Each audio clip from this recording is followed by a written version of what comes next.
بسم الله والابن والروح القدس إله واحد. Amin. Salam al-Masih lil-Jamia. I hope everybody is doing well today. I wanted to talk about something that I think is really interesting. And I see this amongst our Muslim friends bring this contention to us. It's not just the Muslims, though, however, it's a lot of other groups. But they harp on this phrase, God died, or Jesus being God died, and they don't understand what we mean when we say this. It's a bit of a misnomer.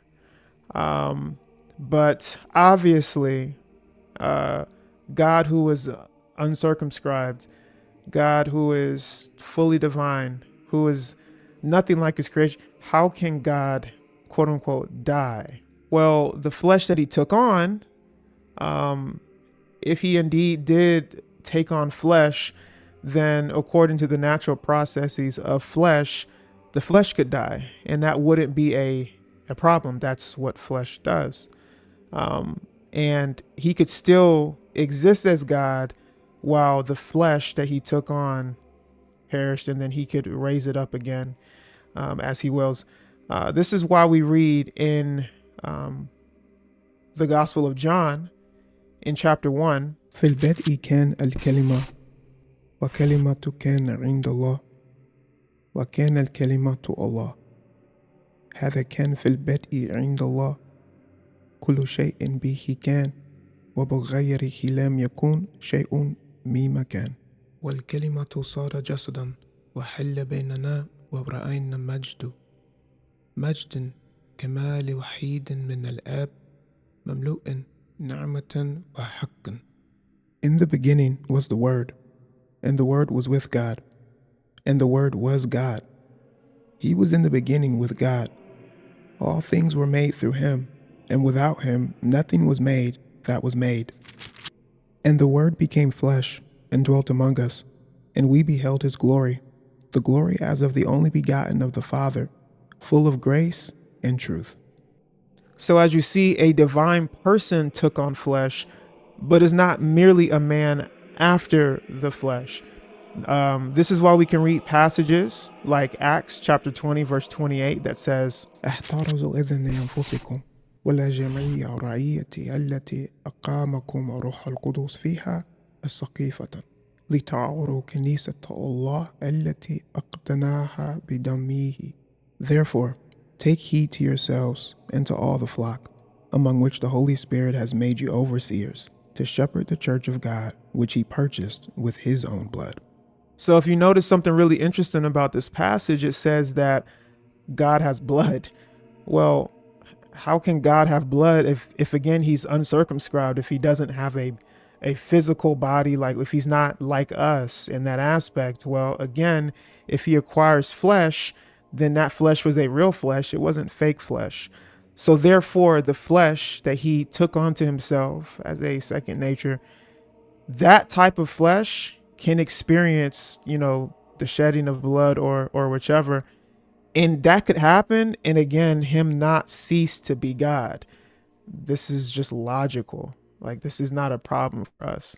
Now, then the logical question is, why did he do this? For what reason would God do something like this? Well, that's a different question altogether. If you want to know the reason why God took on flesh, then you can listen to the audiobook that I created of On the Incarnation by Athanasius. The link is going to be around here somewhere. You can click on that, or you can go to my playlist tab here and take a look at it and the list of all of my other audiobooks. But the contention is not why he did it, or, the contention is about, again, the false dialectic of, okay, God died. How is that? So the idea is going to always involve something around it being some type of, it being illogical of some sense.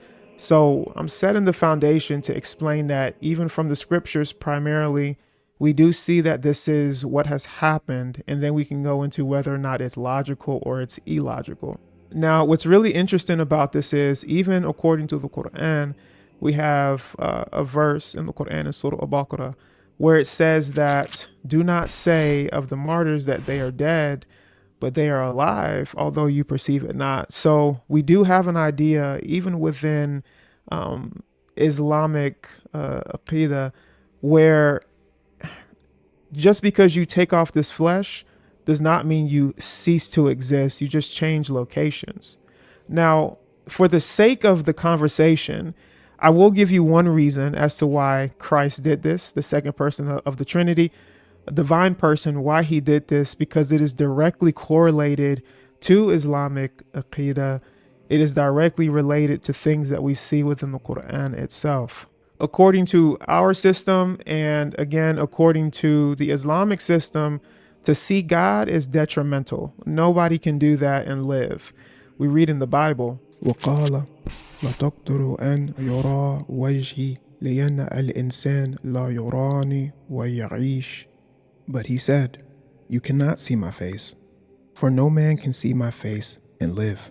Likewise, we find verses within the Quran that say similar things. ولما جاء موسى لميقاتنا وكلمه ربه قال ربي أريني أنظر إليك قال لن تراني ولكني انظر إلى الجبل فإن استقر مكانه فسوف تراني فلما تجلى ربه للجبل جعله دكا وخر موسى صائقا فلما أفاق قال سبحانك تبت إليك وأنا أول المؤمنين. When Moses came to the place appointed by us and his Lord addressed him, he said, O my Lord, show thyself to me, that I may look upon thee. Allah said, by no means canst thou see me direct, but look upon the mount, and if it abide in its place, then shalt thou see me. When his Lord manifested his glory on the mount, he made it as dust, and Moses fell down in a swoon. When he recovered his senses, he said, Glory be to thee. To thee I turn in repentance, and I am the first to believe. So what's interesting about this is, according to the scriptures, we see that God, in order to interact with his creation, he has to veil himself in some type of way, because as you see in the verses before in the Bible, في الكتاب المقدس والقرآن, you see that these people are affected detrimentally if they see God. So in order for God to interact with people, he has to veil himself in some type of way. In the Christian paradigm, according to Philippians chapter 2, verses 5 through 11, and the previous verses that we have read, God veiled himself by taking on the flesh. And Philippians 2 explains that part of this was he humbled himself by making himself in the form of a servant. That is how he veiled himself, so that he was able to interact with creation while still being God.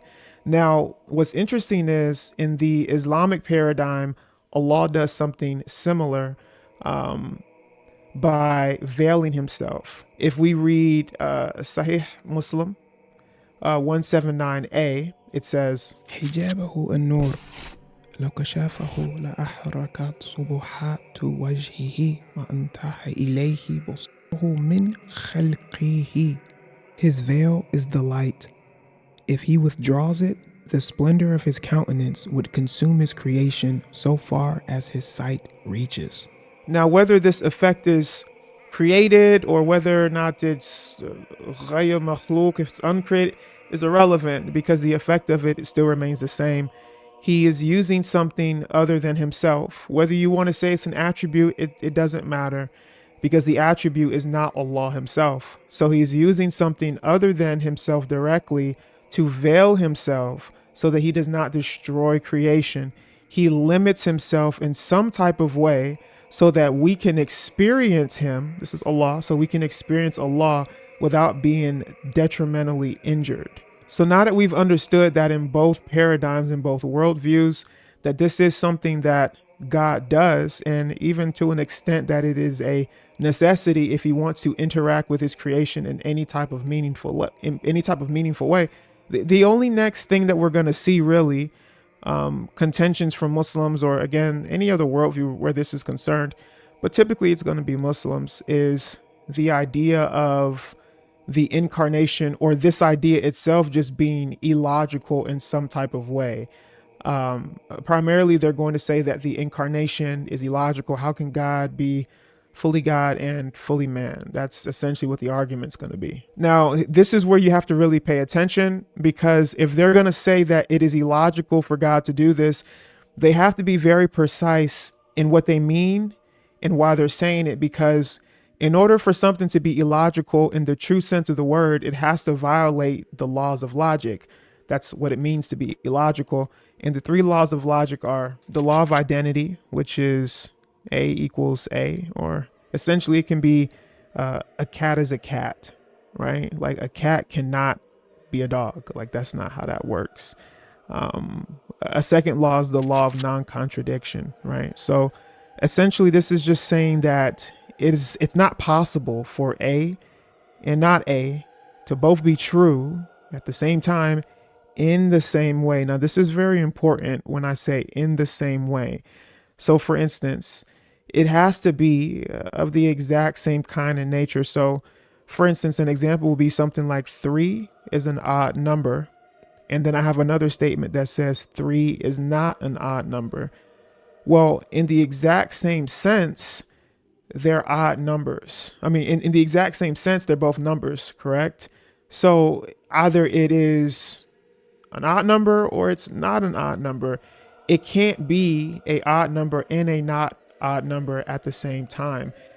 That's a contradiction, and that's illogical because it is a true contradiction in the same sense. And then we have the last law, which would be the law of the excluded middle, which is basically saying that either the proposition is true or it's not true. Now, this sounds like the law of non-contradiction, but this is a little different because it's saying that there is no middle, there's no middle ground at all in any of the things that we're saying, right? So for instance, that's like saying, okay, either it's raining or it's not raining. Ironically enough, the way language works, sometimes we say it's kind of raining, right? But theoretically, that would be illogical to say. There's no such thing as it's kind of raining. There's no middle ground. Either it's raining or it's not raining. Either the door is open or the door is closed. The door is not kind of open or the door is not kind of closed. Either it's open or it's closed. So you kind of see how we're going with this. Now, again, in order for the incarnation or in order for, God taking on the flesh or the whole idea of this God, in order for that to be illogical in any kind of sense, it has to meet at least one of these three, criteria. It has to violate at least one of these three laws.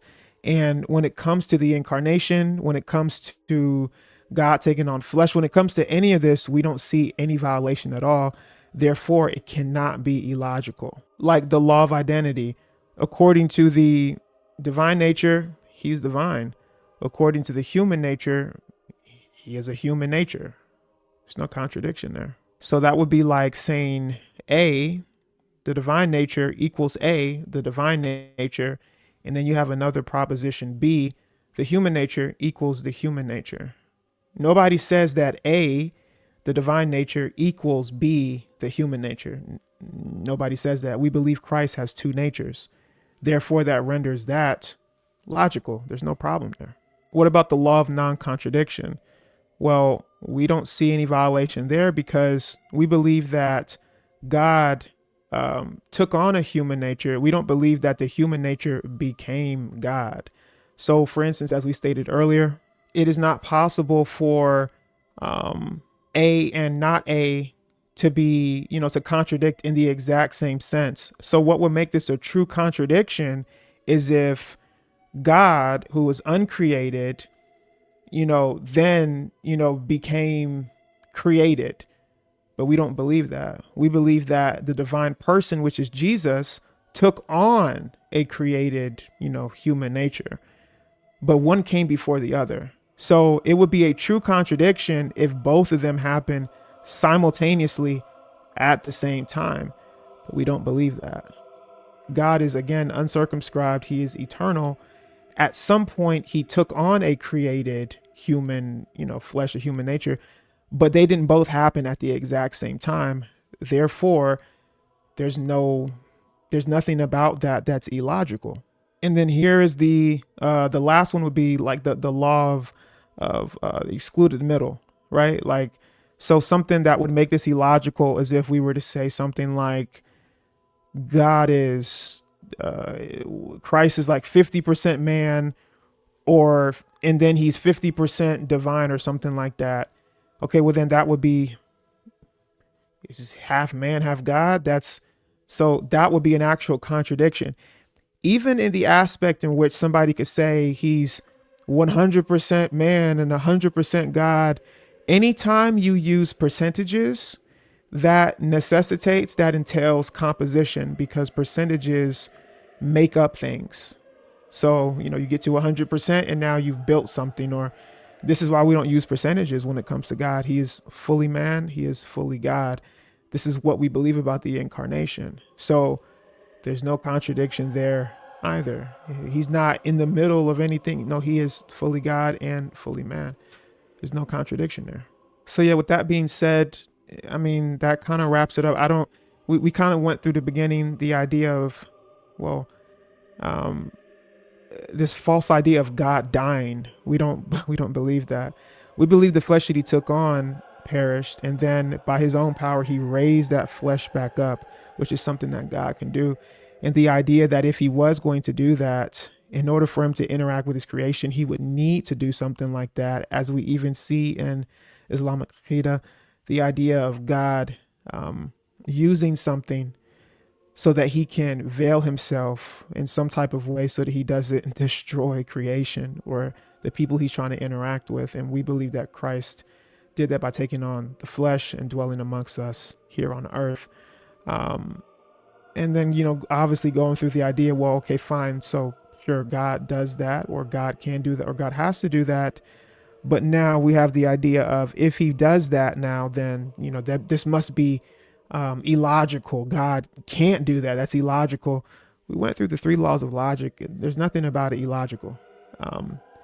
I would much rather our Muslim friends, or any other group that says this is illogical, I would much rather them just say, hey, I understand what you're saying, I just don't agree with it. But don't say that it's illogical. We just went through the 3 laws of logic and it's not illogical. It's perfectly logical for us to say that God can do that and not violate anything. So if you want to understand these topics more philosophically, because they can be quite complex when you get deep into them, I've created an audiobook series. I've read 4 of St. Gregory of Nyssa's books.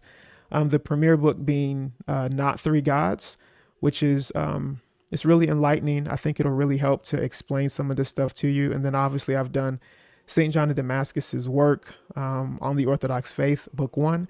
That's also a really good book to check out. They're up here, and links up here somewhere. Or you can just go to the playlist tab on my channel and check those out. I've made them for you guys to help you understand some of these things a little bit better. Without that being said, I hope this was enlightening to you, and also to our Muslim friends and whoever else may have been asking. Bismillah, wa libn wa ruh al-Qudus, ilahin wahid. Ma salama.